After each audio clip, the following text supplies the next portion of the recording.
की अलीकडे राजकीय भाष्य केल्याशिवाय पुढे जाता येत नाही अशी स्थिती देशात निर्माण झालेली आहे. देशात आता मी अधिक बोलण्यापेक्षा आणि तुम्हाला जी प्रतीक्षा आहे की अशोक भाऊंच्या तोंडून ऐकावं, कारण ते राजधानीत राहतात, त्यांच्या म्हणजे आसऱ्याने आम्ही पण तिथे पत्रकारिता केली, बरंच काही शिकलो त्यांच्याकडनं, चांगलं तेवढं घेण्याचा प्रयत्न केला. दोन गुरुजन आहेत इथे. तर आता भाऊंचा विषय म्हणजे तब्बल 1.25 तास भाऊंना आपण देतोय सगळ्यांनी मिळून, म्हणजे सगळ्यांनी आग्रह केला की 1 तासाचं सेशन आहे, त्यांना ऐकायचं आहे. तर त्यांचा विषय आहे राजकारण कालचे, आधीचं, आजचं आणि भावी युवा पिढीसमोर जे आव्हान आहे. आता त्यांच्याच तोंडून ऐकू आपण की ते आपल्याला काय आव्हान करतात आणि त्यातून आज घरी जाताना तुम्ही काय काय घेऊन जातात ते त्यातून तुम्हाला घ्यायचं आहे. मी विनंती करतो भाऊंना, तुम्ही इथे यावं.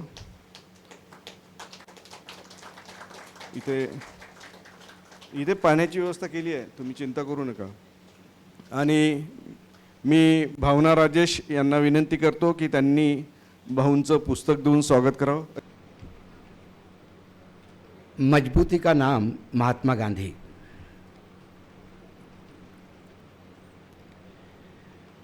आज तो ना ये कोई टेलीविज़न चैनल का स्टूडियो है, ना ही कोई जनसभा है. आज एक वैचारिक कुंभ है जहाँ बहुत सारा मंथन पिछले 3 दिनों से चल रहा है और इस मंथन से विष भी निकलेगा, अमृत भी निकलेगा, बहुत सारी चीज़ें निकलेगी. उसमें से जो चीज़ लेके जा सकेंगे आप, और क्या आज फिर गांधी प्रासंगिक क्यों हो गए और इतने ज़बरदस्त क्यों हो गए. देश को 75 साल होने के बाद अमृत काल चल रहा है. इसके बाद भी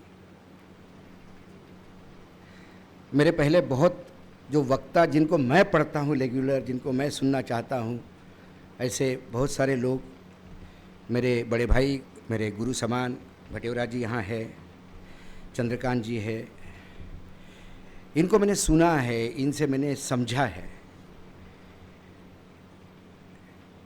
देश की राजनीति क्या थी. वर्तमान तो मैं बता सकता हूँ, भविष्य पे हम भाष्य कर सकते हैं, लेकिन जो चीज़ें हमने नहीं देखी उसका बहुत सारा हिस्सा मैंने आदरणीय भटेवरा जी की किताब से पढ़ा. जब उन्होंने कांग्रेस पे किताब लिखी तो वो कांग्रेस का इतिहास नहीं था, वो एक पूरे देश की राजनीति का एक एनसाइक्लोपीडिया है. आज ये तो एक सौभाग्य मानता हूँ मैं, ऐसे हॉल में आज मैं खड़ा हूँ जहाँ क्विट इंडिया मूवमेंट का ब्लूप्रिंट तैयार हो गया था और आज भी वो हॉल उसी स्थिति में है. कई जगह का एक गुण होता है और वहाँ आने के बाद आपके विचारों में भी परिवर्तन होता है. ऐसी ये जगह मुझे लगती है आज है.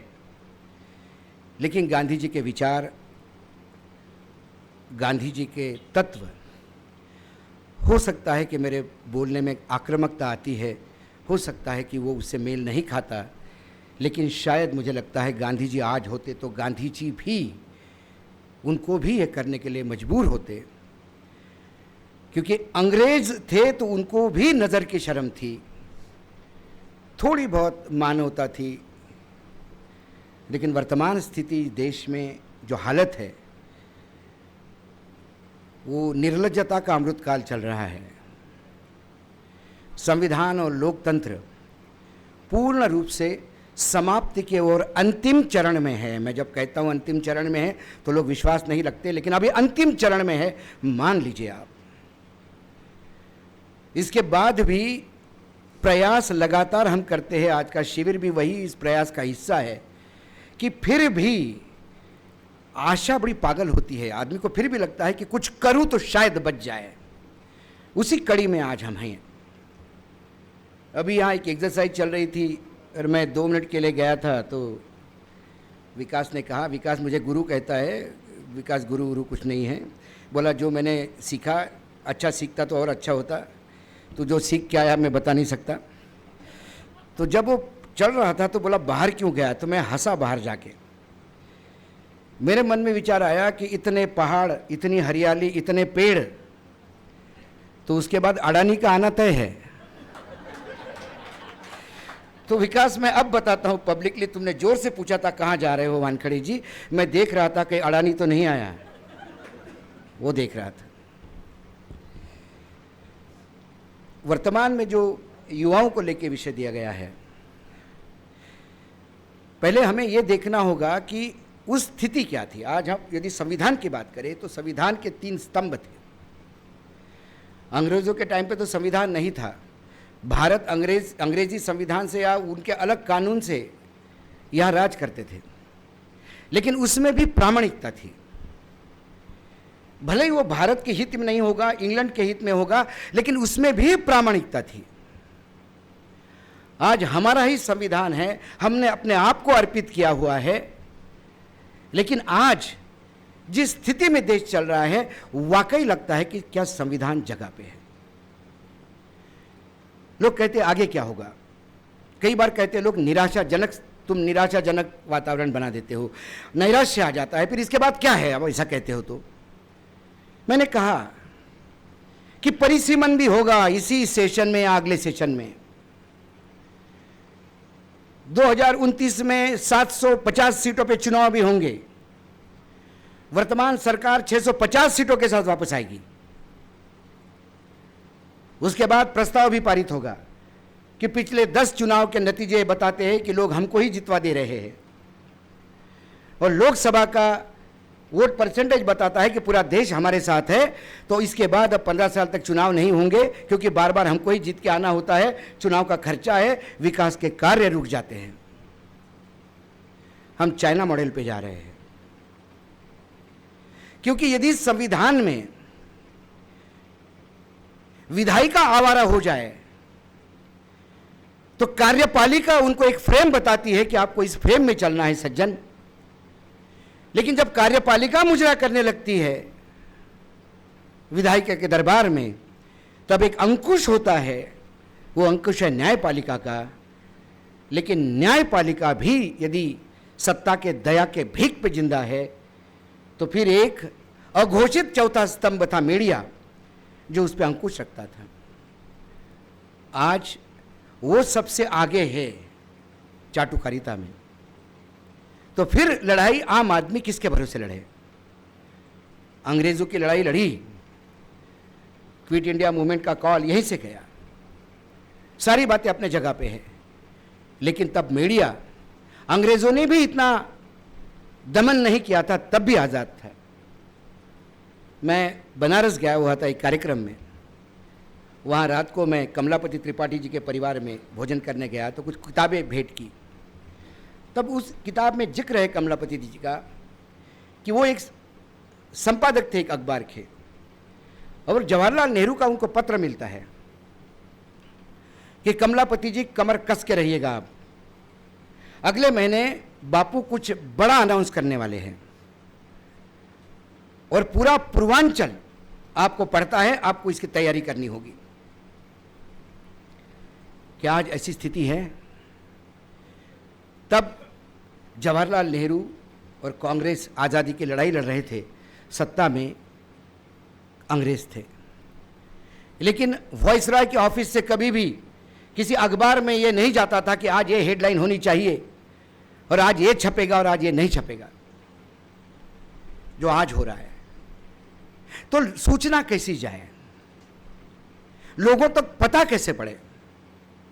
बड़े बड़े आंदोलन हो जाते हैं, कोई किसी को बताने को तैयार नहीं। हजारों के तादाद में अरावली के लिए एक कुपढ़ जज, सुप्रीम कोर्ट का न्यायाधीश, मैं उसको कुपढ़ कहता हूं क्योंकि पहले मैं अनपढ़ कहा करता था। तो एक बार मैं उत्तर प्रदेश से कहीं जा रहा था, तो फ्लाइट के वहाँ पे एक बुजुर्ग गांधीवादी मुझे मिले। बोला आप अनपढ़ मत कहा कीजिएगा नेताओं को, मैंने बोला क्या हुआ सर कुछ? बोला अनपढ़ तो मेरा किसान भी होता है,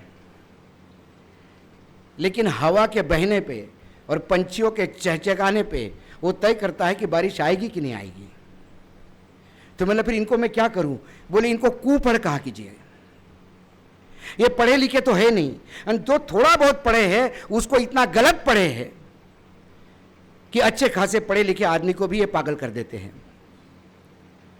तो उस कुपढ़ जज ने अरावली हिल्स को लेके ऐसा एक डिसीजन दे दिया कि डिसीजन पढ़ने के बाद सभी लोग सर पे हाथ रख के बैठ गए कि शायद इस सज्जन तो कह नहीं सकते उनको, इस दुर्जन ने पहाड़ी देखी ही नहीं। किसी बच्चों को भी बोला पहाड़ी का चित्र निकालो तो ऐसा ऐसा निकालता है ऊपर नीचे। उन्हें अरावली पहाड़ी को घोषित कर दिया कि 100 मीटर की जहां हाइट है वो पहाड़ी 98 मीटर भी हो गया तो वो काट दो।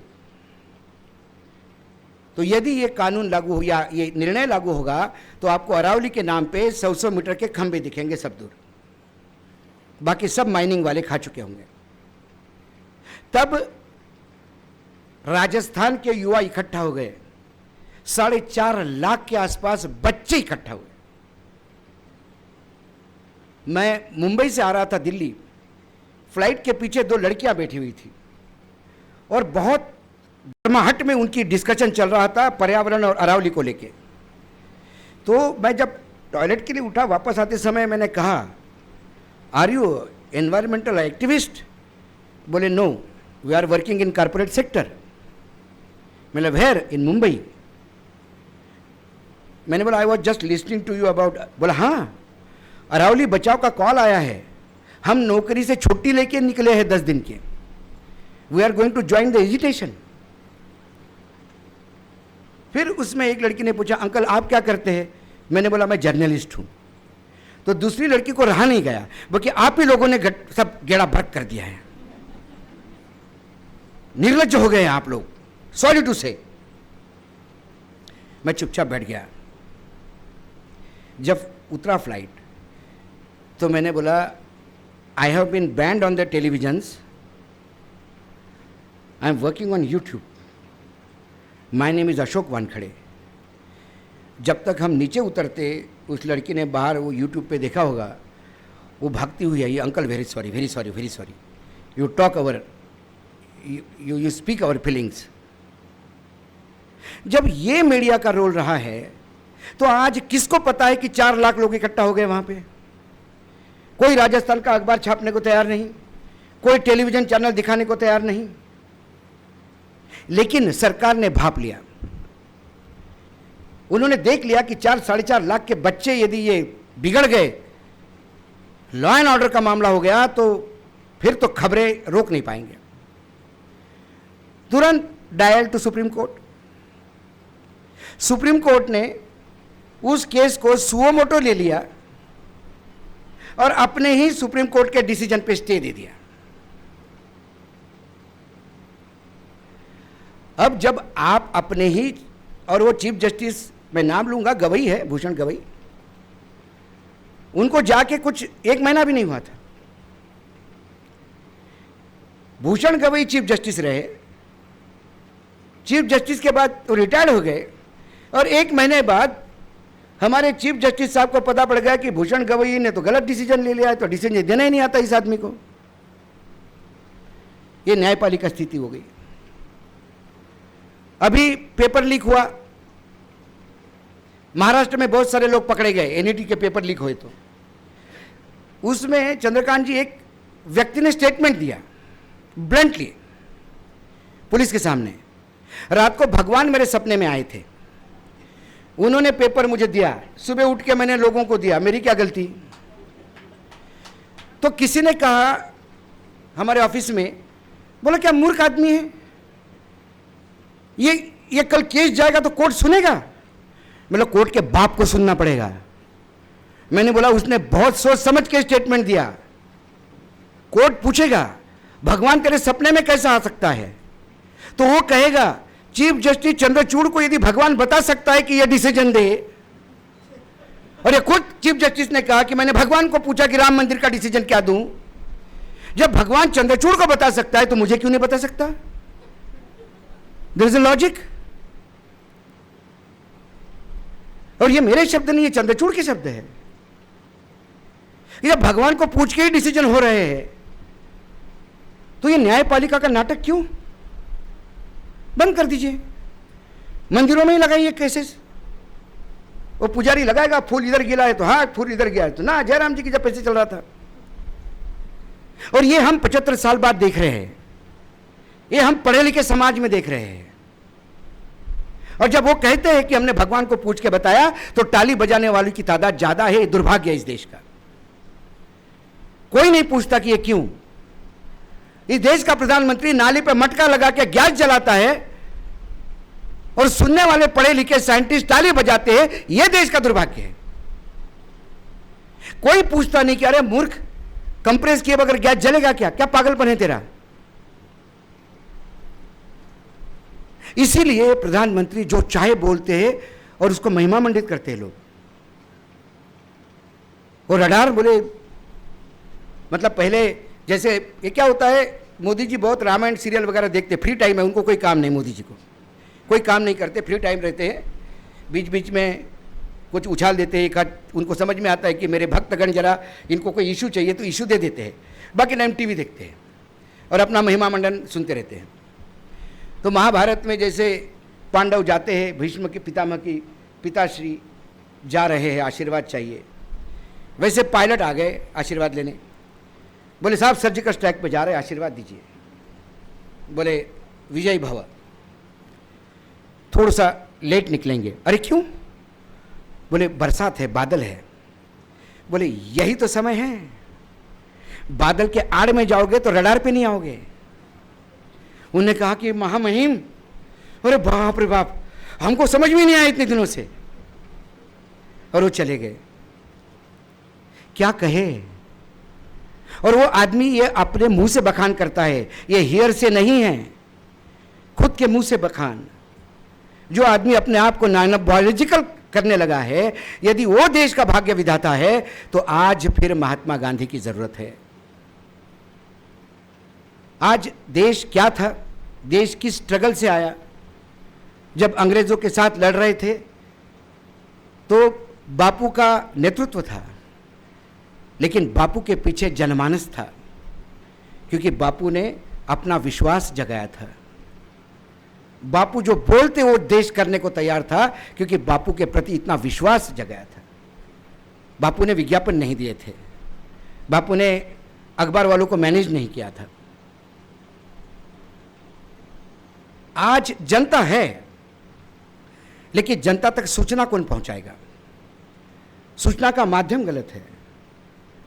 एक बहुत बड़े अखबार के मालिक, नाम नहीं लेना चाहता, उन्हीं के शहर के पास हूँ, एक कार्यक्रम में पुणे में मिले और उल्लास पवार थे, रामदास फुटाने बैठे हुए थे, मैं उनके सामने था। तो आके मेरे कंधे पे हाथ रख के उनको बोलते हैं, एकच शेर आहे म्हणे आपला दिल्लीमध्ये, अशोक वानखडे।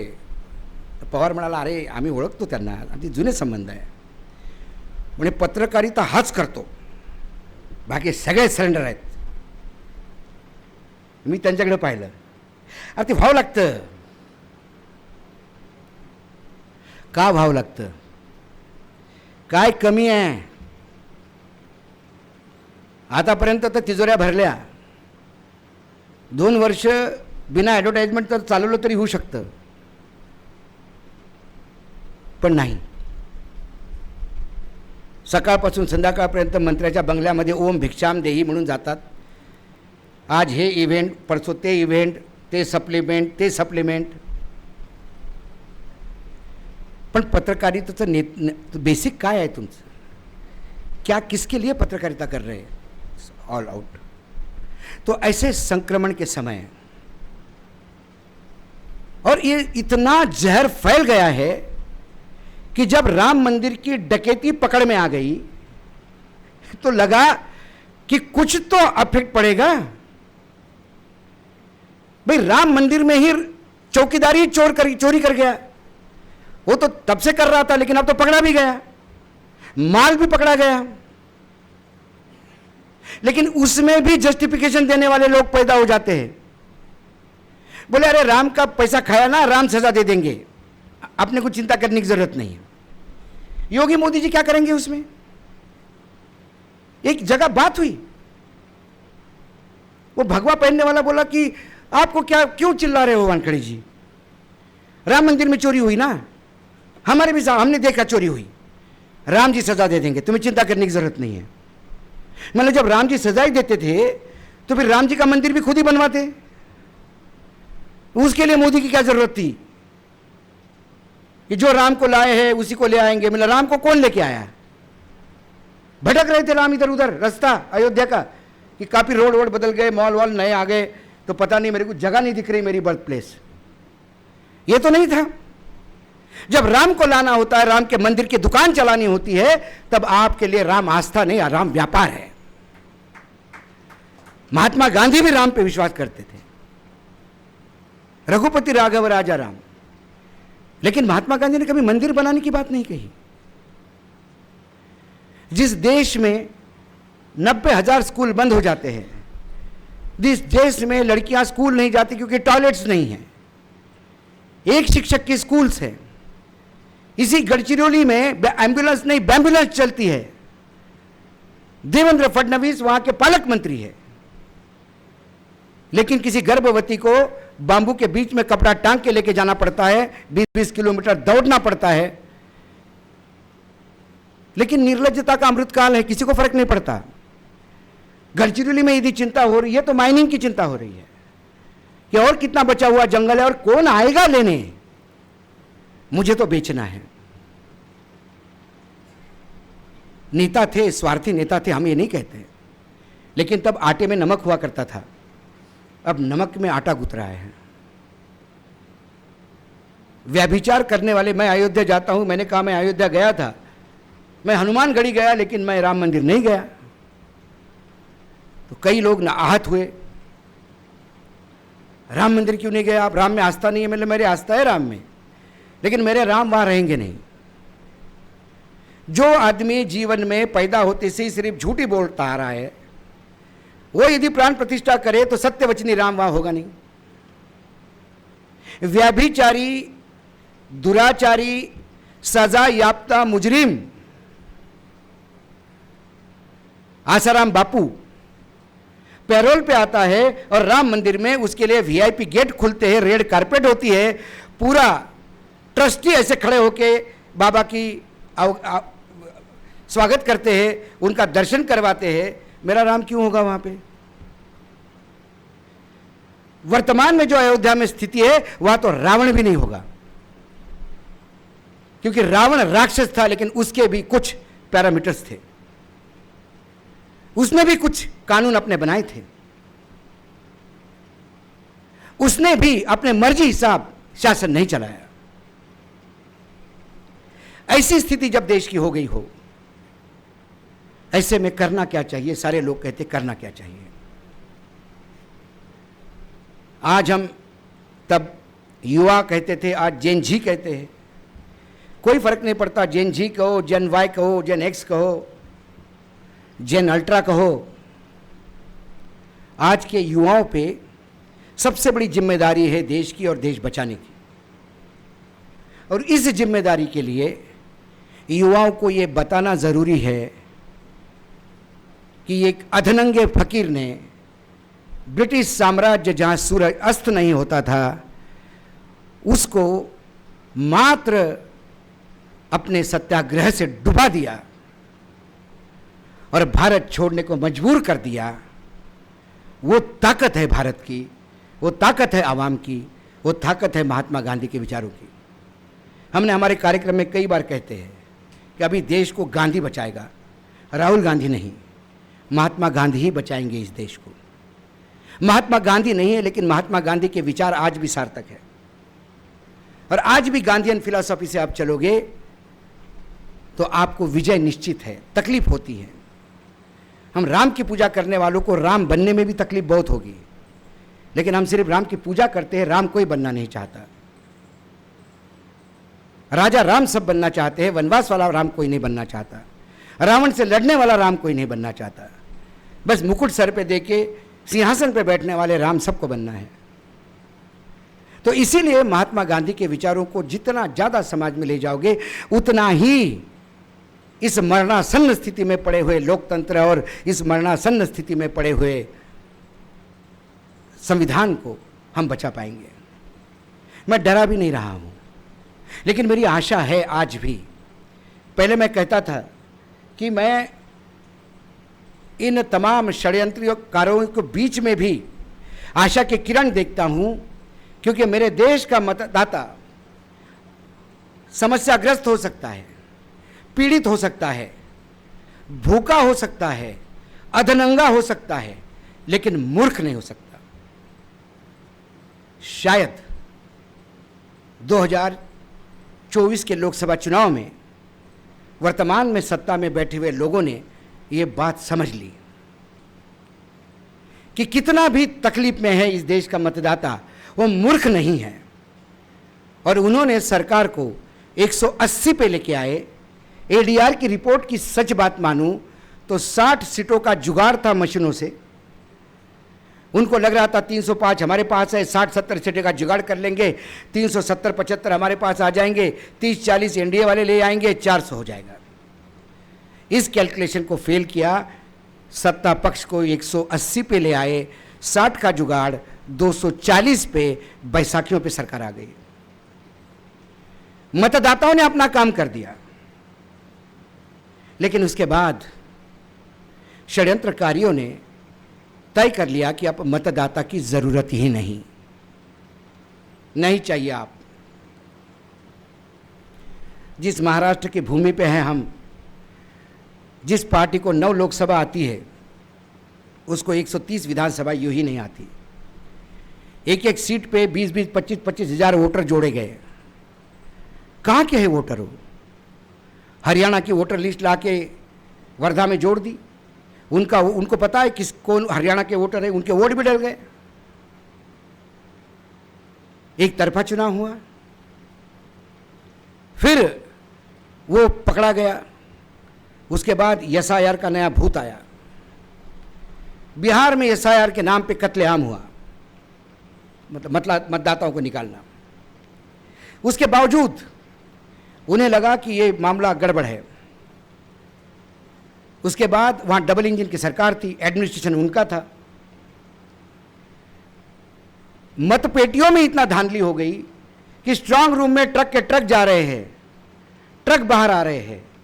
लोग बाहर प्रोटेस्ट कर रहे हैं कि ये ट्रक स्ट्रांग रूम में क्या कर रहा है, उन पर लाठीचार्ज हो रहा है। कोई कहने की बात नहीं।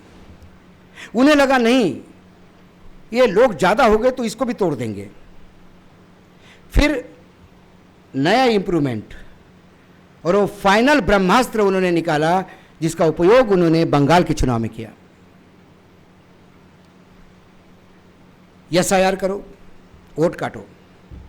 उसके बावजूद जो वोट बचे हैं उनको डाउटफुल लिस्ट में डाल दो। 27 लाख मतदाता बंगाल में घर में बैठे रहे, उनको मतदान नहीं हो पाया। सर्वोच्च न्यायालय में हो गए तो सर्वोच्च न्यायालय कहते हैं कि अगली बार चली जाना। अरे क्या ये पंढरपुर की वारी है क्या? इस बार जरा तकलीफ है तो अगली बार चले जाना। उन 27 लाख लोगों को अपना भविष्य तय करने का अधिकार, जो मौलिक अधिकार बाबा साहेब आम्बेडकर ने दिया था, और आम्बेडकर जी कहते थे कि मैंने वो अधिकार दिया है आम जनता को कि एक भिखारी भी राजा हो सकता है, उस अधिकार से 27 लाख लोग वंचित हो गए। मामला यहां तक नहीं हुआ। 12 बजे तक जितने पामेरियन चैनल है, एंकर और एंकरनियां डांस करना शुरू कर दिया, भांगड़ा शुरू हो गया, जीत गए जीत गए। 12 बजे 4 राउंड भी पूरे नहीं होते, इन्होंने सरकारें बना दी। उधम बंगाल के रस्तों पे। मीडिया का वो आक्रमण देख के ममता का समर्थक सहमा गया। उसके बाद जो लोग अंदर बैठे थे, जो एजेंट होते हैं पोलिंग बूथ पे, उनकी पिटाई शुरू हो गई पोलिंग बूथ में ही। एजेंट भागते हुए बाहर आए मदद के लिए। बाहर एक और हुजूम खड़ा था, उनके कपड़े फाड़े, उनको नंगा करके रास्ते पे दौड़ाया। और 12 बजे बाद चुनाव संपन्न हो गए। 200 से ज़्यादा सीटें बीजेपी को आ गई। ममता गई, ममता के कॉन्स्टिट्यूंसी में जब लोगों को भगाया गया, उन्होंने कंप्लेंट की, ममता खुद भागी। जब अंदर चली गई तो दरवाजा बंद करके ममता बनर्जी को भी पीटा गया। वो बाहर आके रोने लगी, मुझे मारा, मुझे मारा। कोई सुनने को तैयार नहीं है।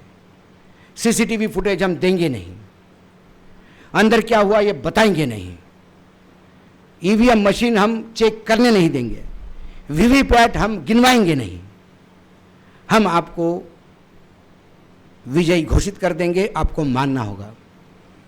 आप चुनाव आयोग जाइए, चुनाव आयोग सुनने को तैयार नहीं। आप न्यायपालिका जाइए, अभी तक महाराष्ट्र में ओरिजिनल शिवसेना कौन है इसका सुप्रीम कोर्ट ने अभी तक निर्णय नहीं दिया। 4-5 चुनाव तब तक महाराष्ट्र में हो चुके हैं। Justice delayed, justice denied. तो हमारे यहां तो जस्टिस डिनाइड ही है। सर्वोच्च न्यायालय ने तो बाहर बोर्ड लगा देने चाहिए कि only ruling parties are allowed inside, no opposition parties are allowed inside. क्योंकि जब जज ये कहता है कि अगली बार आप वोट दे देना, जहां जर्मनी में मात्र 2 मतदाताओं ने एक एप्लीकेशन लिखी थी कि हमको डाउट है ईवीएम में घपला है, और जर्मनी में ईवीएम बंद हो गई 2 मतदाताओं में। हम कहते हैं कि हम सबसे पुराना लोकतंत्र है, सबसे बड़ा लोकतंत्र है, नाम का लोकतंत्र है हम। वर्तमान में हमारे यहां क्या है? यदि यह लोकतंत्र है तो फिर तानाशाही किसको कहते हैं? उसका परिभाषा क्या होगी? ये सवाल पूछने होंगे। क्या हुआ राज्यसभा में? मीनाक्षी नटराजन का फॉर्म क्यों रिजेक्ट हुआ? आपके ऊपर कितने केस चल रहे हैं आप लिखिए। कोर्ट का नोटिस आया आपको, वो केस नहीं है। किसी महिला ने एक एप्लीकेशन लगाई कोर्ट में कि इस नेता ने मेरा शोषण किया, और मैंने मीनाक्षी जी को पत्र लिखने के बाद भी मीनाक्षी जी ने एक्शन नहीं लिया। तो कोर्ट ने मीनाक्षी को नोटिस देके इतना ही पूछा, क्या ये नेता के बारे में कभी कंप्लेंट मिली थी, और मिली थी तो आपने कुछ एक्शन ली थी? मीनाक्षी ने कोर्ट को जवाब दे दिया, काम खत्म। मध्य प्रदेश के अधिकारी बोले नहीं, ये नोटिस नहीं है, ये अलग केस है। रिजेक्ट हो गया फॉर्म। सुप्रीम कोर्ट गए, सुप्रीम कोर्ट बोले कुछ नहीं कर सकते, बाद में डालो। अब 10 वोट कम होने के बावजूद भी तीसरी सीट बीजेपी को मिल गई। अब मीनाक्षी कोर्ट में जाएगी, 10 साल तक केस चलेगा। 10 साल बाद तय होगा कौन सा बेंच रहता है, कितने भक्त बैठते हैं अभी बेंच पे पता नहीं। तब 10 साल बाद तब वो कहेंगे कि मीनाक्षी के साथ गलत हो गया, it should have not been done. लेकिन तब तक राज्यसभा में वो राज्यसभा भोग लिया। आने वाले समय में यदि कलेक्टर हारे हुए उम्मीदवार को सर्टिफिकेट देंगे, तो मैंने एक कांग्रेस के बड़े नेता को पूछा, आप कहते हो लड़ाई? मैंने बोला मैं कलेक्टर हूं, आप चुनाव जीत गए, मैंने हारने वालों को सर्टिफिकेट दे दिया। What options you have? क्या ऑप्शन है आपके पास? आप उसके खिलाफ आंदोलन करेंगे, लाठीचार्ज होगा, बुलडोजर चलेगा आंदोलन वालों के घर। फिर आप चुनाव आयोग जाएगा, चुनाव आयोग कहेगा 6 महीने चाहिए हमको चेक करने में। आप जाओगे कोर्ट, कोर्ट इलेक्शन पिटीशन को लेकर 8-10 साल चला देगी। Where is your political ambition? क्या कर लोगे आप? तो बोला इतना नंगापन होगा क्या? मैंने हो रहा है, दिख नहीं रहा है। होगा क्या नहीं, शुरू हो गया। बंगाल के बाद शुरू हो गया, और उसका फाइनल टेस्ट उन्होंने इसमें किया, मध्य प्रदेश में। अब पंजाब में 2 विधानसभा में आमदार है, 2 एमएलए। ये सिर्फ मोदी है तो मुमकिन है में हो सकता है। 2 एमएलए है और 8 राज्यसभा है। ऐसा कैलकुलेशन मेरे को तो समझ में नहीं आता भाई। वो लोग राज्यसभा भेजने का एक फॉर्मूला होता है, लेकिन कितनी भी छोटी लोकसभा विधानसभा हो, 2 उम्मीदवार पे 1 राज्यसभा कभी नहीं हो सकता। या 2 एमएलए पे 8 राज्यसभा है पंजाब से। आम आदमी पार्टी के सब निकल लिए उधर, क्या करोगे? और मैं मानता हूं कि लाडली बहना को 1500 दिए तो बोले महिलाओं ने वोट दिया, मैं नहीं मानता। मेरा आज भी मातृशक्ति पे विश्वास है। महिलाओं को मूर्ख नहीं बनाया जाता। देख लीजिए आप, जो जितने भी शादीशुदा है सबको पता है, नहीं बना सकते। और यदि वो मूर्ख बनती है तो आप पे ऑब्लिगेशन कर रही है कि आप नाराज ना हो, सब पता होता है उसको। लेकिन ये एक शगुफा छोड़ते, लाडली बहना म्हणून जिंकलो, उधर बिहार में 10,000 रुपये दिए इसलिए जीते। फिर आपने बंगाल में तो कुछ भी नहीं दिया, फिर कैसे जीते? ये कहने की बात है, लोगों को भ्रम में रखने की बात है। भ्रम और भय, ये 2 बैल है जो इस देश के सरकार को खींच रही है। और इसी भ्रम और भय को तोड़ना है। इसीलिए, और आज नहीं, जब आज़ादी की लड़ाई लड़ी जा रही थी तब भी महात्मा गांधी जी के कई ऐसे लेख हैं, क्योंकि यहाँ तो गांधी जी पे रिसर्च करने वाले इतने लोग हैं तो सूरज को रोशनी दिखाने जैसा है।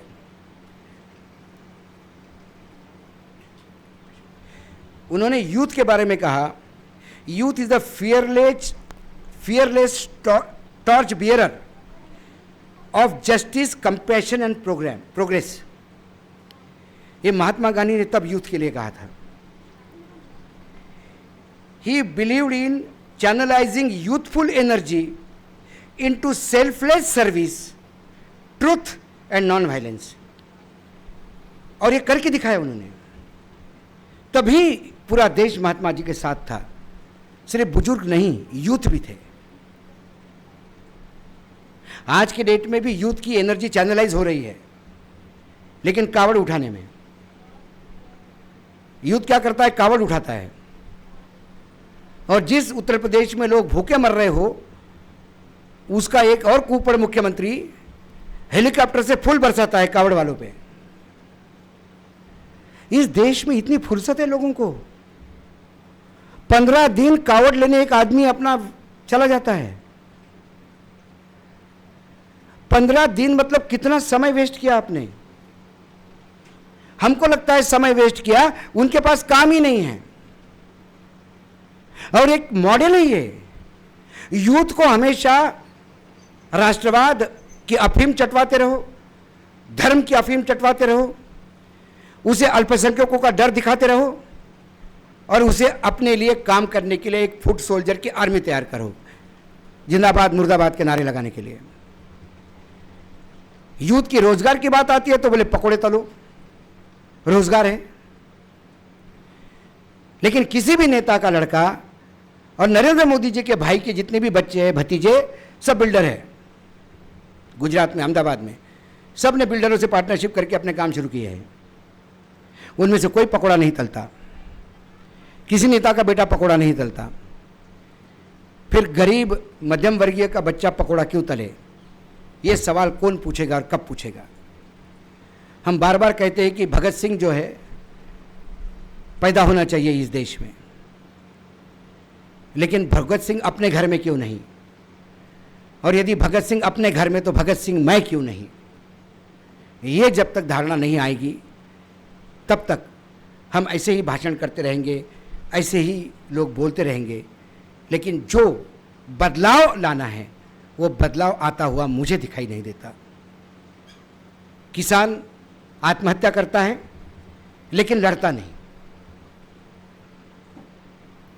क्यों?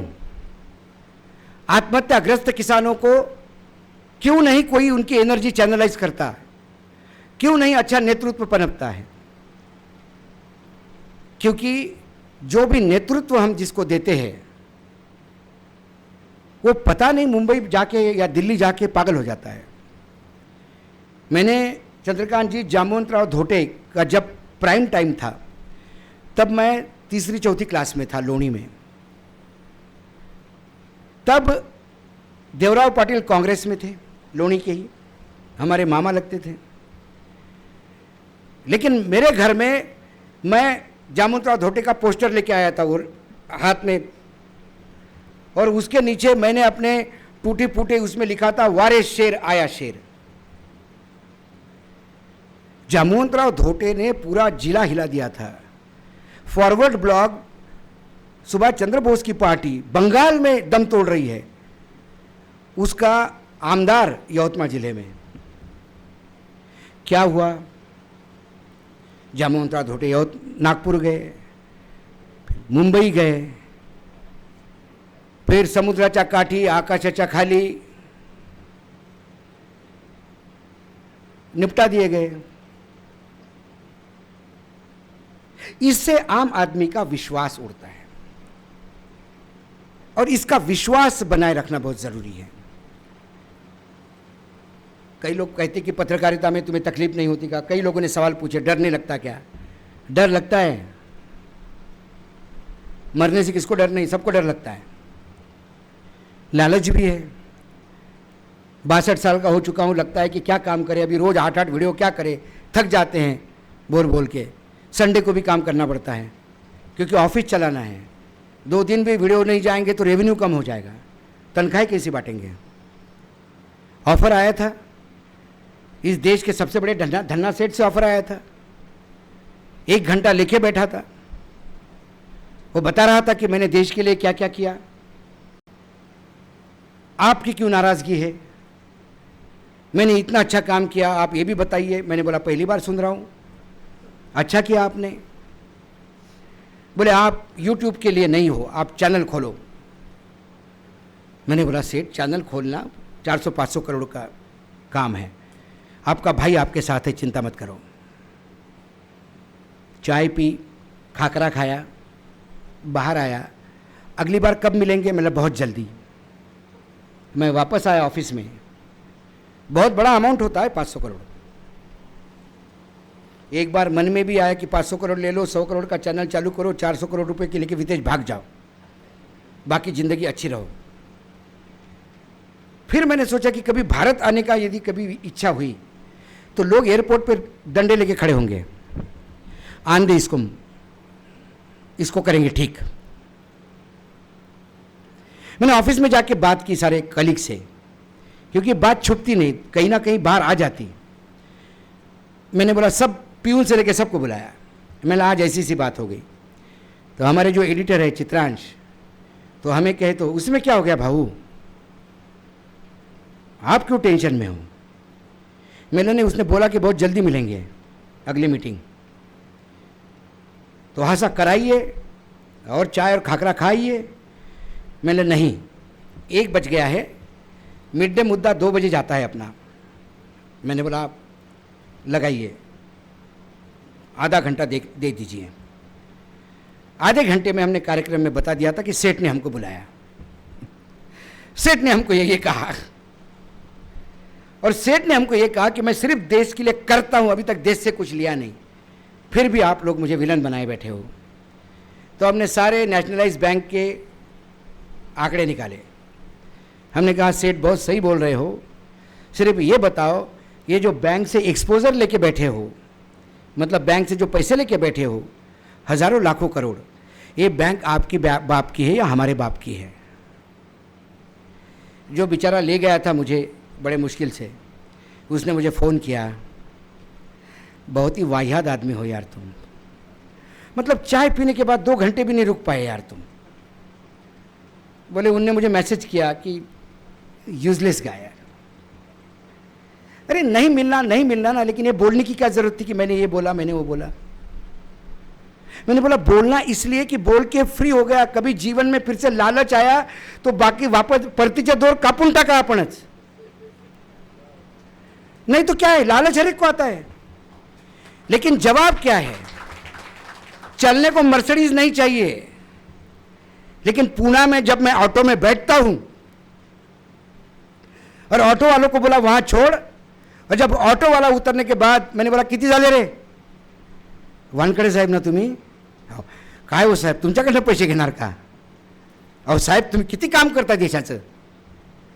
ये है, ये किसी भारत रत्न से बड़ा है, पद्म भूषण से बड़ा है. और ये इससे आदमी को एनर्जी मिलती है. मैं बता रहा हूं, जितने करोड़पति, मैं पहले बिजनेस जर्नलिज्म में था, मैंने अब्जोपति देखे. पत्रकार करके उनके सामने ज़्यादा खा जाता था मैं. वो बोला मैं ये नहीं खा सकता, वो नहीं खा सकता, वो नहीं खा सकता, वो नहीं खा सकता. बाहर आके मैं मेरे ड्राइवर को कहता था, जब चैनल पे काम करता था, मैंने बोला बताओ यार, इतना बड़ा सेट, पैसे की कमी नहीं, खा कुछ नहीं सकता. अपन फूक रहे, उससे ज़्यादा खा गए. तो पैसे से सुख नहीं आएगा, ये मान लीजिए आप. ये मैं इसलिए कह रहा हूँ कि मैंने वो भोगा है. मैं 7 स्टार होटल में भी रहा हूँ, मैं चार्टर्ड में भी घूमा हूँ. अल्टीमेटली आपको नींद अपने बेड पे ही आती है. 5 स्टार के बेड में आप जब सोते हो तो 1 घंटे बाद उठ के नीचे दरी पे सोते हो, क्योंकि वो बेड ऐसा अंदर घुस जाता है तो अपने को सांस रुक जाती है. और मेरे तो ज़्यादा ही घुसता हूँ वजन के हिसाब से. तो इतनी बुरी स्थिति में आज हम फंसे हुए हैं.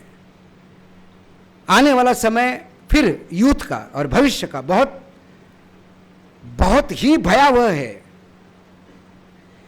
देश आज़ाद हो गया तब से लेकर आदरणीय विश्वगुरु जब सत्ता में आए, तब देश पे 54 लाख करोड़ कर्जा था.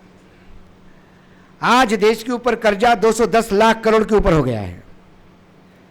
और आश्चर्य की बात, जब भी सरकार कर्जा लेती है, 2 साल, 3 साल, 7 साल अल्टीमेट, 7 साल के लिए बॉन्ड खरीदे, वो देने होता है 7 साल. हमारे भाई साहब ने 50 साल के बॉन्ड 2023 में लिए. 2073 में जो सरकार होगी वो क्या करेगी? मतलब आप इमेजिन करो, आपने गाड़ी खरीदी, एसी लगवाए, रोज खर्चा कर रहे हो कर्जा ले लेके, आप मर गए. आपके बेटे को सब पूछने आए. आपके बेटे को भी लगा मेरे पिताजी कितने पॉपुलर है, सैकड़ों के तादाद में लोग मिलने आ रहे हैं. फिर धीरे से लोग कह रहे कि इसके बाद आप ही हो ना, आप ही संभालोगे, आप बड़े आप हो घर के. बोले हाँ. बोले ये आपके पिताजी का चेक है दिया हुआ मेरे पास 20 लाख का. वो बोलता है 10 लाख का, 15 लाख का. तो बेटा क्या करेगा? बाप की तेरी भी करेगा या सुबह से शाम तक गांव छोड़ के भागने की तैयारी करेगा? ये स्थिति इस देश पे इस आदमी ने लाई है.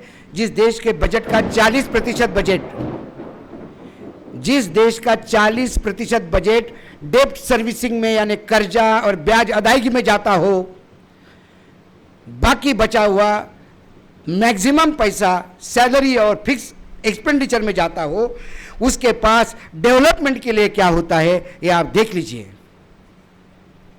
इसीलिए 7-12 होगा कोरा, घोषणा सगळे देतात, 6,000 रुपये सोयाबीन दूंगा. देणार कुठनं? पैसा नहीं है. सब कहते ना, सगळं सोंग घेता येतं, पैशाचं सोंग घेता येत नहीं. मध्य प्रदेश गवर्नमेंट ने ये लाडली बहना वाला ये वैशाला वृक्ष जो है, उसने शिवराज सिंह चौहान ने, वो तो कर्ज कर करके चला गया केंद्र में. अब वो जो यादव बैठा है, मोहन यादव, हर महीने 2,000 करोड़ का कर्जा लेता है, हर महीने बिना नागा तनख्वाह देने के लिए. पैसा नहीं है. तो आपके पास, आप जो यूथ है आज का, वो आने वाले 5 साल बाद सत्ता परिवर्तन भी करेगा तो सत्ता को क्या मिलेगा सिवाय विरासत में कर्जा, विरासत में ऐसी विदेश नीति जिस देश का कोई दोस्त इस धरती पे नहीं है, दुश्मन 1000 है, और जिसको आपने दोस्त बोला वो रोज आपको बुला बुला के लपड़ मार मार के मजे लेता है. जिसको आपने बाप बोला उसको अपनी लुंगी नहीं संभल रही है. पूरा टेल अवीज बर्बाद हो गया है, कमर्शियल कैपिटल उसका. रशिया से तेल नहीं ले सकते, ईरान से तेल नहीं ले सकते, बाप बोलेगा वो करना पड़ता है।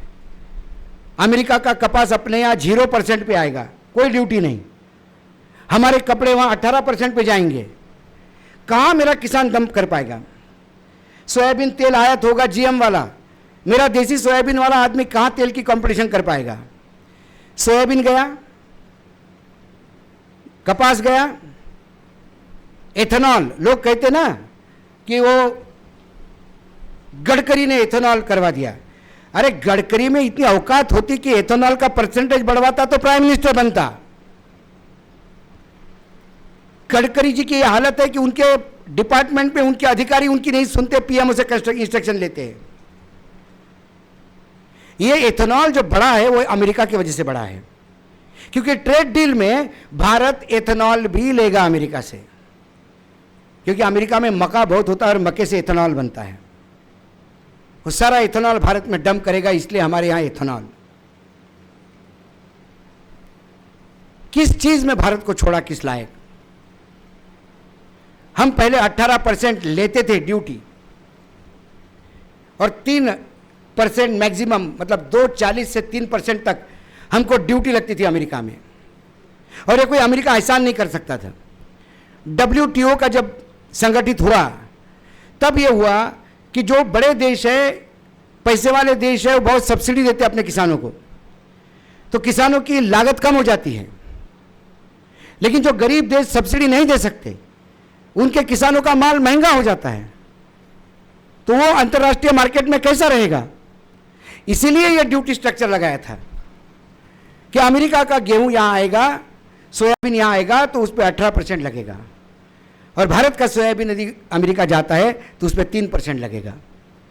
यह एक साइंटिफिक फॉर्मूला था, पूरे विश्व ने एक्सेप्ट कर लिया था। फिर एक जोकर आ गया व्हाइट हाउस में, जो चाहे करना शुरू कर दिया, और उसकी परिणति क्या हो गई? आज जिस दिन ट्रेड डील शुरू होगा, और ट्रेड डील वही होगा जो अमेरिका के लिए है। दुर्भाग्य इस देश का, अमेरिका का राष्ट्रपति कहता है कि हमारे लिए सबसे बढ़िया प्रधानमंत्री मोदी जी है। मतलब अमेरिका के लिए प्रधानमंत्री मोदी जी अच्छे हैं तो भारत के लिए बुरे हैं। जो भारत के लिए अच्छा होगा वो अमेरिका के लिए बुरा होगा। वो अमेरिका के किसानों का फायदा देखता है, हमें अपने किसानों का फायदा देखना होगा, लेकिन हमें भी अमेरिका के किसानों का फायदा देखना है।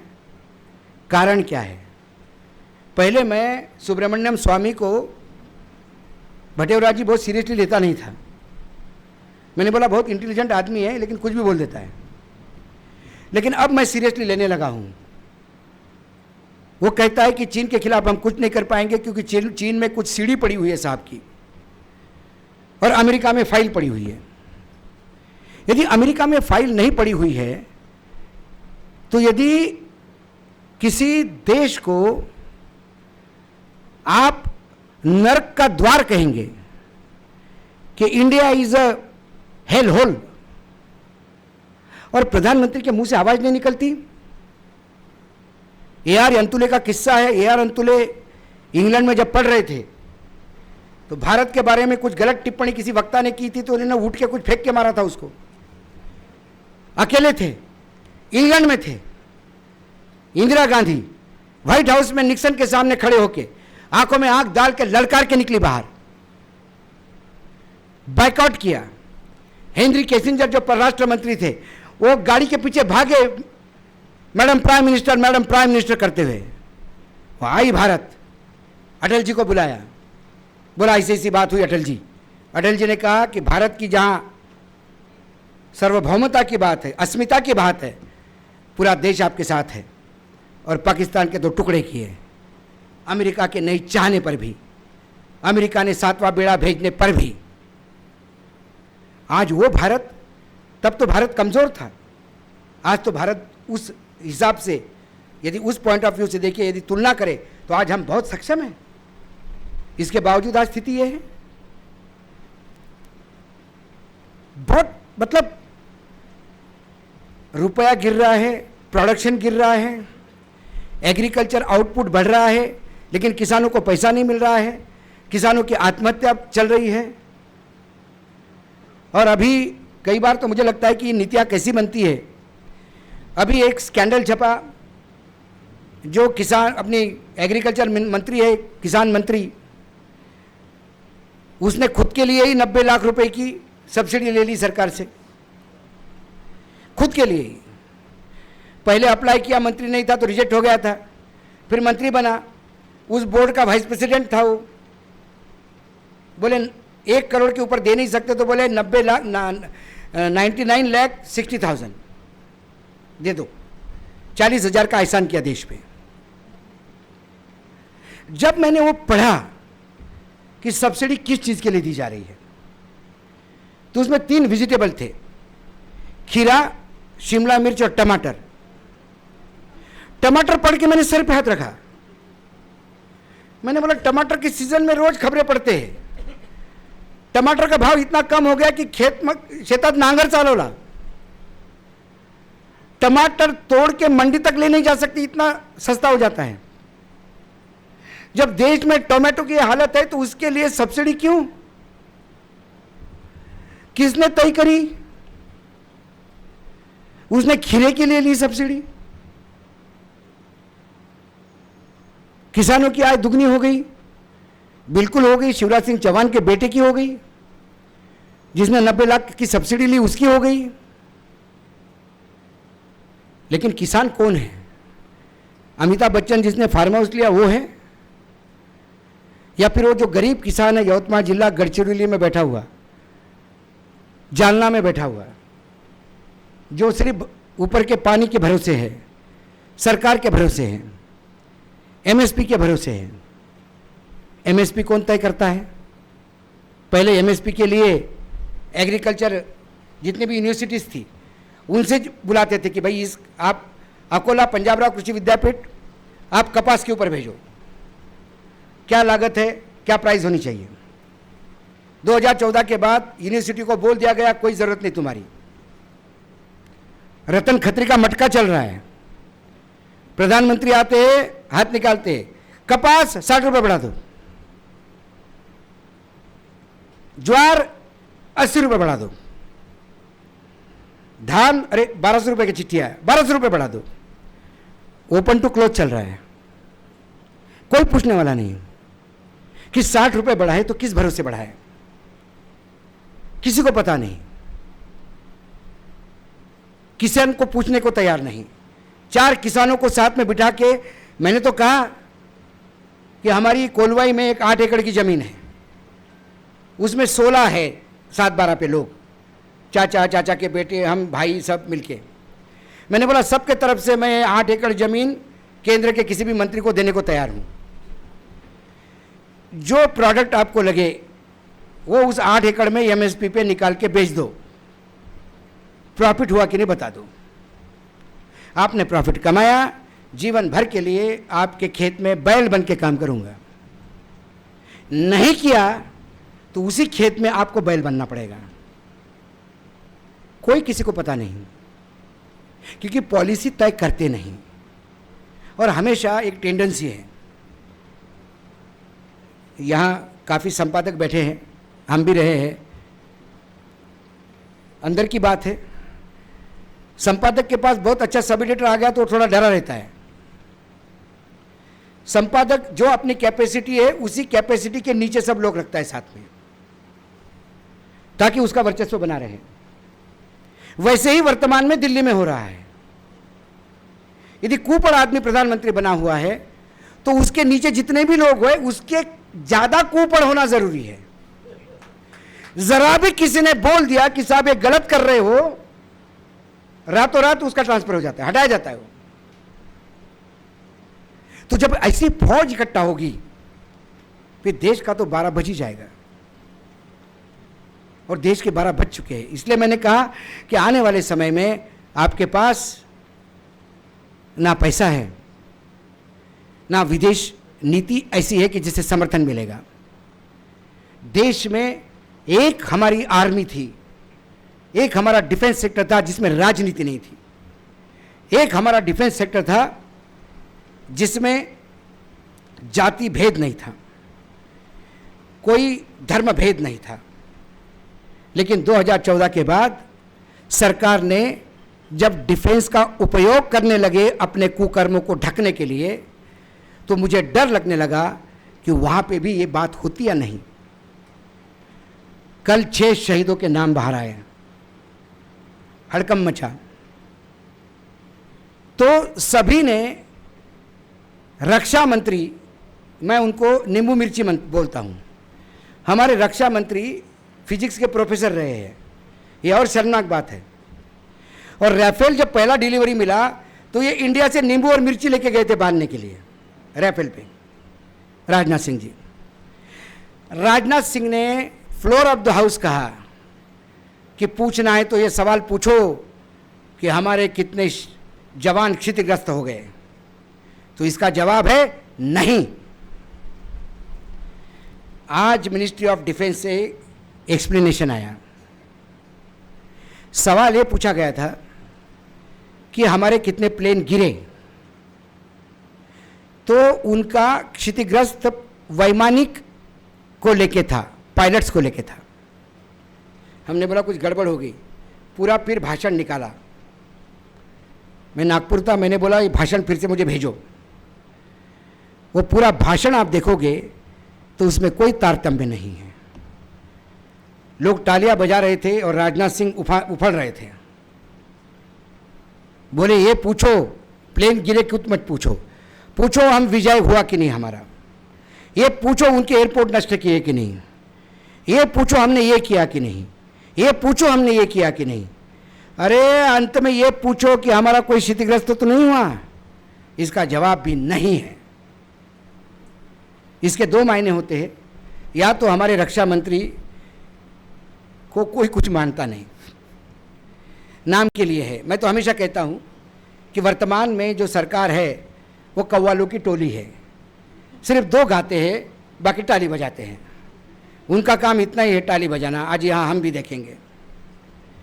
अभी एक्सपांशन हुआ, मैं आज दिन में प्रोग्राम करके आया, तो बड़े एक्सपांशन में निर्मला सीतारमण एजुकेशन में जाएगी तो क्या होगा, और दास फाइनेंस में आएगी तो क्या होगा, ये चर्चा, और बड़े बड़े बुद्धिजीवी चर्चा करते हैं। तो मैंने बोला क्या होगा, निर्मला जी फाइनेंस में किया तो क्या झंडे गाड़ दिए, जो एजुकेशन में आके करेगी क्या करेगा कौन। मैंने उदाहरण दिया कि ये जो पत्ते होते हैं खेलने के, वो हम फेंटते हैं। क्यों फेंटते हैं, क्योंकि ठीक से मिक्स हो जाए। क्यों मिक्स हो जाए, क्योंकि हर पत्ते की एक वैल्यू होती है, 1 2 3 4 5 9 तक, 10 तक। तो इसीलिए इसकी वैल्यू होती है, इसका कुछ महत्व है, इसलिए फेंटे जाते हैं। लेकिन उस पत्ते के पूरे कैट में एक जोकर होता है, तो खेलने वाले जोकर को बाहर निकाल कर रख देते हैं। लेकिन पूरा पत्ते का सेट ही जोकरों से भरा हो तो फेंट के क्या करोगे, कितना भी फेंटोगे निकलेगा जोकर ही। तो इसके लिए इस एक्सपांशन से कोई लेना देना नहीं। मैं इस एक्सपांशन से कोई भविष्य मानता नहीं, क्योंकि बदलाव पूर्ण रूप से जरूरी है।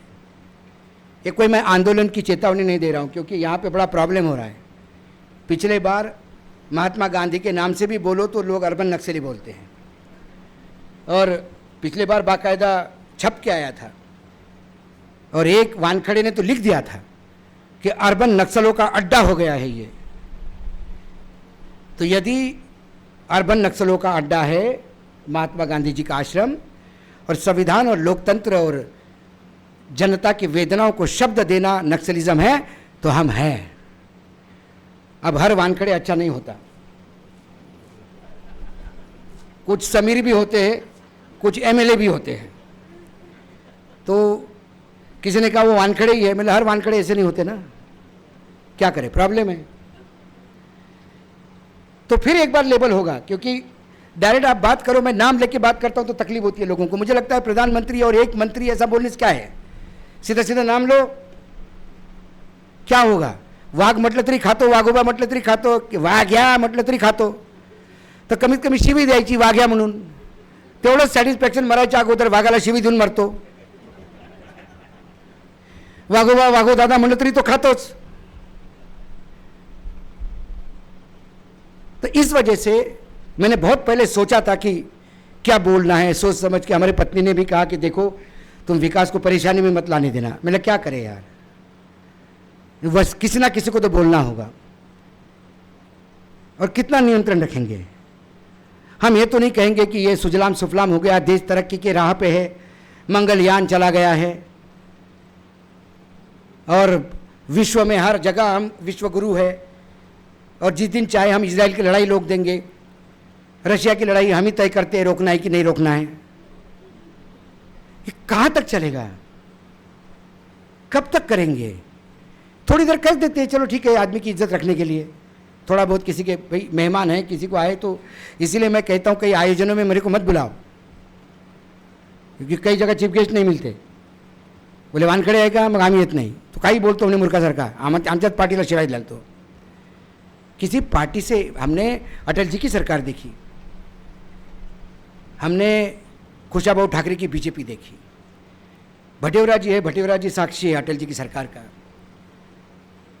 प्रमोद महाजन जैसे लोग देखे, तब हमको लगता था प्रमोद महाजन बहुत गलत करते हैं, अब समझ में आ गया गलत किसको कहते हैं, क्योंकि जो मापदंड स्थापित हुए हैं गलत और सही के, इसका कोई लेना देना नहीं है।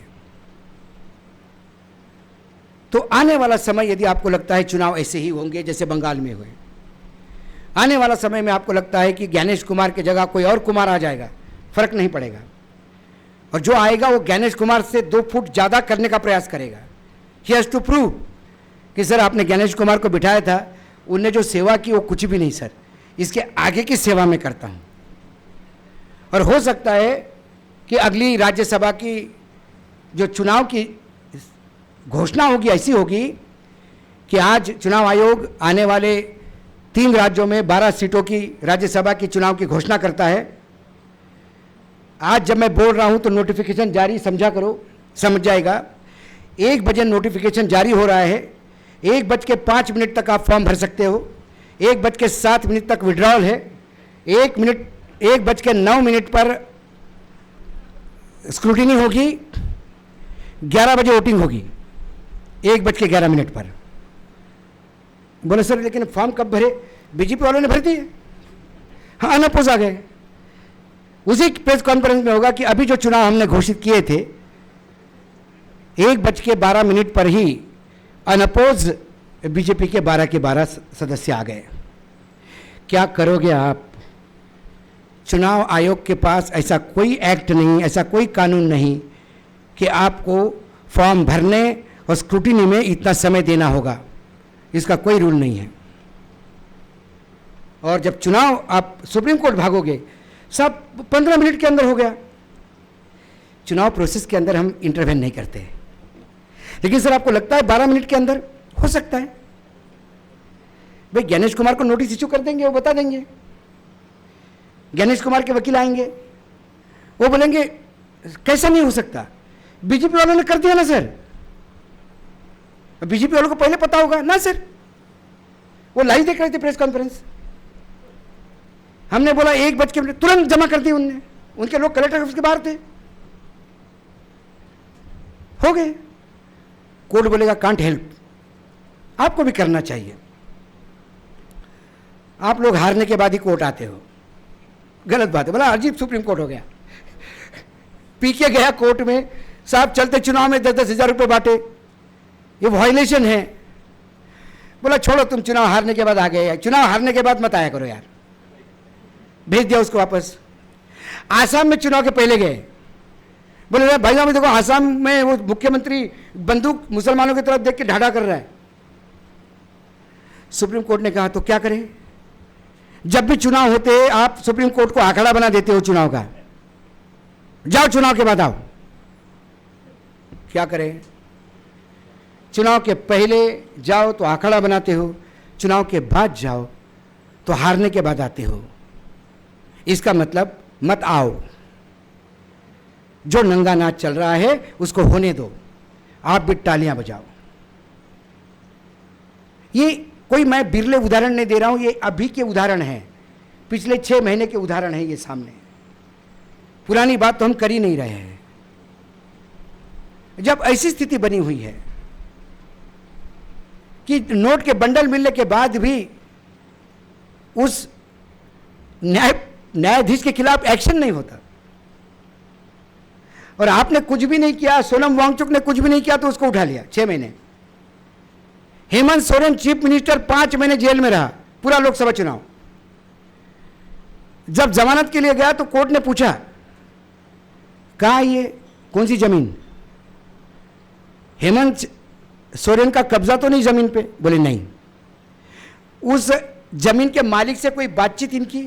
बोले नहीं। जमीन के मालिक से कभी ये मिले? बोले नहीं। बोले कोई रिकॉर्ड है रेवेन्यू का जिसने अपने जमीन ट्रांसफर की? बोले नहीं। कुछ पैसे का लेन देन, उसके घर में कैश मिले हो फार्मर के घर में, या इसने कैश देने के प्रूफ है? कुछ भी नहीं। तो बोले फिर ये अंदर क्यों है? बोले सर किसी ने एफिडेविट दिया था, इन्हें जमीन पर कब्जा कर लिया। 5 महीने। उन्होंने कहा गजब आदमी हो। अनिल देशमुख 13 महीने, 100 करोड़ वसूली हो गया। कोर्ट में पुलिस कमिश्नर को बुलाया, कोर्ट ने बोला क्या हुआ, 100 करोड़ आपने कहा मिनिस्टर ने आपसे मांगे थे? बोले नहीं सर। फिर कुछ राइटिंग में भेजा था? बोले नहीं सर। ये 100 करोड़ कहाँ से आए? बोले सर हमारे यहाँ जो अधिकारी चाय पी रहे थे तो उनको मैंने सुना बोलते हुए, हियर से, कानाफूसी अधिकारी बात कर रहे थे, कमिश्नर ने सुना और बोल दिया, गृह मंत्री ने 100 करोड़ रुपए वसूली के बोल दिए, और उसके बाद 13 महीने गृह मंत्री जेल में। कोर्ट ने कहा कि आप आईपीएस ऑफिसर हो, senior IPS officer, commissioner police DG rank का होता है, आपको यह पता नहीं कैसे आरोप लगाने हैं? नीचे मुंडी करके चुप था।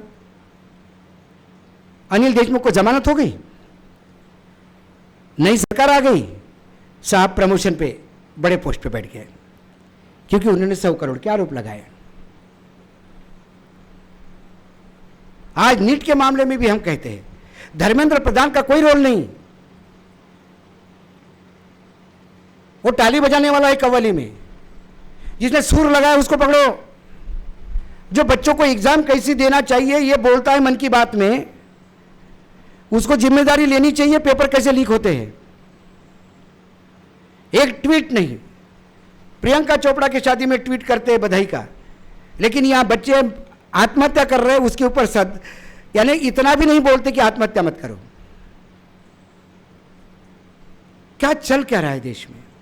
और इतना सब हमारे सामने होते हुए मैं कोई नया बता नहीं रहा हूं कि जो आपको पता नहीं है, ये सब आप सुन रहे हो, देख रहे हो।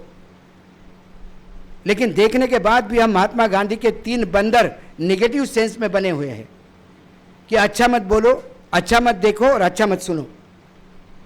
यदि इस पोजीशन पे हम बैठे हैं तो हमें सोचना होगा कि वाकई हम इस देश को बचा पाएंगे, बचा सकते हैं, बचाने का प्रयास करना चाहिए, या फिर महात्मा गांधी के, आज भी मैं कहता हूं कि महात्मा गांधी का आंदोलन ही, महात्मा गांधी का अहिंसा का आंदोलन, महात्मा गांधी के तमाम विचारों से ही इस देश को बचाया जा सकता है।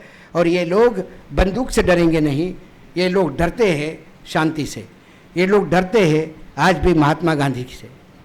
इसीलिए इनका आज भी आइडल जो है नथुराम गोडसे है।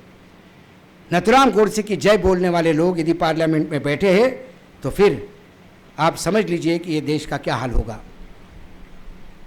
और यहाँ एक नहीं, यहाँ हर रोज 10 गोडसे पैदा करने की कंपटीशन लगी है, और हम सब लोगों को जिम्मेदारी है कि हम इन सैकड़ों गोडसे के बीच में महात्मा गांधी को जिंदा बनाए रखें, और महात्मा गांधी के विचारों को जिंदा रखना ये हमारी प्रायोरिटी है।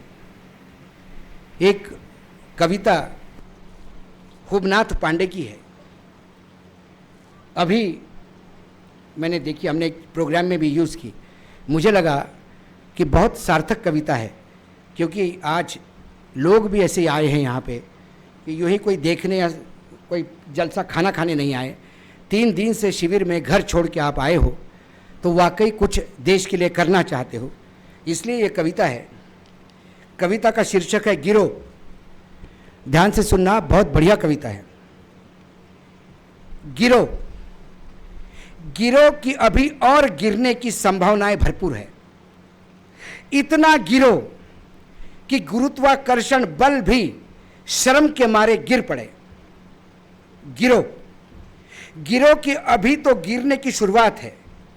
गिरने के अपने सामर्थ्य पर भरोसा गिरने तक हो। सारा विश्व तुम्हारा गिरना देख रहा है और खुद न गिर पाने पर अफसोस कर रहा है। गिरो, गिरो, पर अकेले मत गिरो। रुपए के साथ गिरो, चरित्र के साथ गिरो, गर्व के साथ गिरो। तुम ही हो जिसमें गिरने का इतना साहस है। उस साहस के साथ गिरो, बेशर्मी के साथ गिरो, बेदर्दी के साथ गिरो। दुनिया तुमसे गिरना सीख रही है।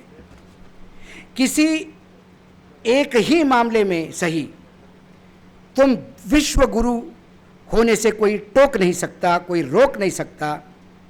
आने वाली पीढ़ियां तुम्हारे गिरने में गिरने की संभावना तलाश करेगी और तुमसे भी ज्यादा गिरने का पराक्रम करेगी। उनके पराक्रम पर यकीन करते हुए जरा और जोर से गिरो, थोड़े शोर से गिरो, चारों ओर से गिरो, निपट भोर से गिरो और गिरते रहो, गिरते रहो। यह सच है कि इसके पहले तुम्हारी तरह कोई नहीं गिरा। इसका नहीं है कोई गिला, बल्कि तुम्हें तो खुश होना चाहिए कि सदियों से खड़े समाज को तुम गिरना सिखा रहे हो। एक ही जगह खड़े खड़े लोग जड़ हो गए थे, उन्हें जड़ से तुम ही हटा रहे हो। यह कोई आसान काम नहीं है जो तुम जमाने को बता रहे हो।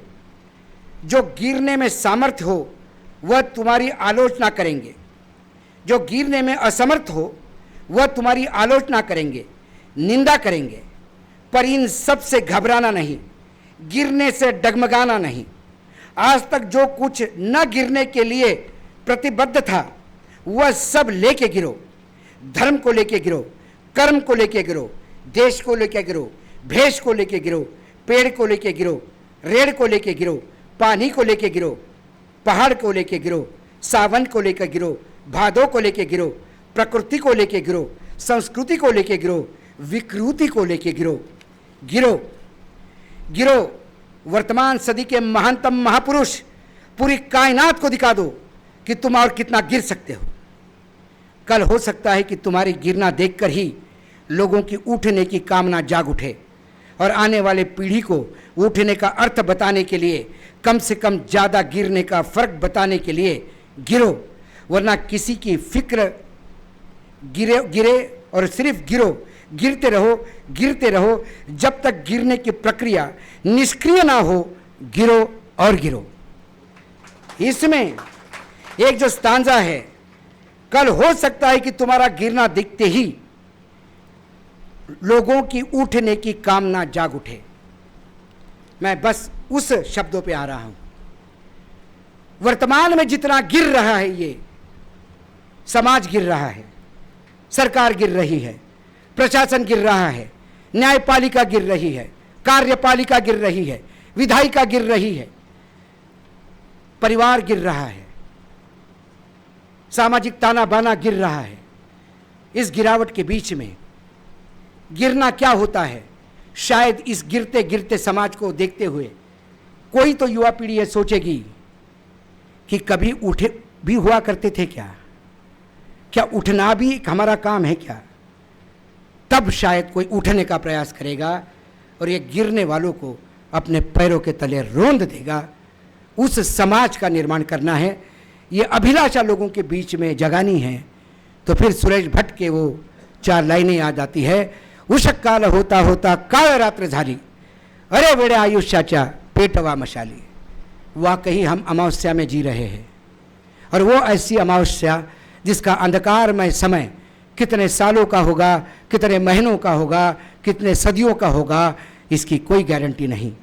इसलिए मशाल जलाते रहो। शायद किसी मशाल में इतनी ताकत हो कि वो सूरज बन के उभरे और इस अंधकार को नष्ट करे। आशावादी हूँ, फिर से एक बार कहता हूँ, आज हम इस प्रांगण में खड़े हैं, इस हॉल में खड़े हैं, जहाँ क्विट इंडिया का नारे का पूरा प्रारूप तय हुआ था। महात्मा गांधी के नेतृत्व में 1942 में वो नारा दिया और वाकई 47 आते आते 5 साल के संघर्ष में ये सरकार चली गई थी। आज हम चाहते हैं कि 5 साल का समय देने का समय हमारे पास है, ना समाज के पास है, ना देश के पास है।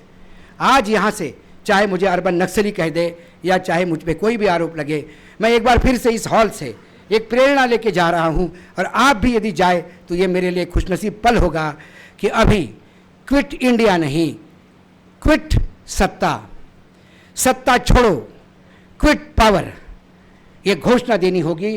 वो तमाम लोग जो ग्रहण लगाए बैठे हुए हैं लोकतंत्र को, इस संविधान को, उस ग्रहण को मिटाना है। और लोग कहते ना, दे दान छूटे ग्रहण, तो पहले मैं कहता था कि मतदान का दान दो तो ग्रहण छूटेगा, अभी उसके ऊपर भी हो गया, दे लात तब छूटे ग्रहण। अब लात मारने का समय आया है। महात्मा गांधी की इस भूमि में थोड़ा अहिंसक बोल रहा हूँ, बापूजी की क्षमा मांगता हूँ, लेकिन बापूजी विश्वास के साथ कहता हूँ, यदि आज आप होते तो शायद मुझसे भी कड़े शब्द में बोलते, क्योंकि ये आज का समय, आज का समाज, आज के हमारे नेता इतने निर्लज्ज हो चुके हैं कि उन्हें शब्दों के बाणों से कुछ नहीं होता। एक क्रांति की ज़रूरत है। इसीलिए, और क्रांति, फिर मैं कहता हूँ, क्रांति बंदूकों से नहीं, आज भी हम महात्मा गांधी के शांति और अहिंसा के विचारों के साथ आगे जाना चाहते हैं। और आशा करता हूँ कि यहाँ से 3 दिन जो आपने लिया और अंत में जो मुझे सुना, मैं धन्यवाद देता हूँ।